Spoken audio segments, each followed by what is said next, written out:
আয়তাকার ঘরের দৈর্ঘ্য 21 মিটার এবং প্রস্থ 6 মিটার। ঘরটির মেঝের ক্ষেত্রফল কত? একটি আয়তাকার ঘরের আমি আগে আয়তাকার ঘরটা তৈরি করে নি। লাগছে ঘরের মতো? লাগছে তাই না? আয়তাকার ঘরের দৈর্ঘ্য বলছে 21 মিটার, এটা দৈর্ঘ্য, তাহলে এদিকেও 21 হবে।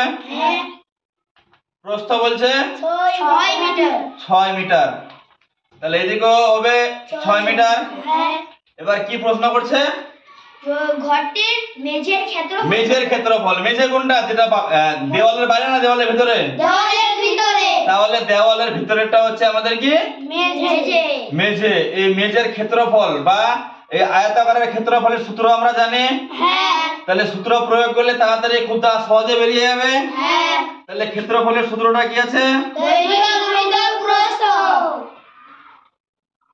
ক্ষেত্রফল সমান সমান দৈর্ঘ্য গুণিত প্রস্থ সমান সমান বর্গ একক। বর্গ এখানকার একক হচ্ছে মিটার, ঠিক আছে? তাহলে দৈর্ঘ্য কত আছে, প্রস্থ কত আছে? দৈর্ঘ্য হচ্ছে 21, বুঝা যাচ্ছে না? প্রস্থ কত আছে? 6 বর্গ একক কি আছে? মিটার, তাই না? মিটার। তাহলে এবার গুণ করে বসিয়ে দি। কত হবে গুণটা করলে? 6 × 6 126 বর্গ মিটার। তাহলে এবার সাজিয়ে লিখে উত্তরটা কি আছে? ঘরটির মেঝের ক্ষেত্রফল কত? তাহলে উত্তরটা কি হবে? অতএব, আমি উপরে লিখছি জায়গা নিচে, তাই ঠিক আছে? ঘরটির মেঝের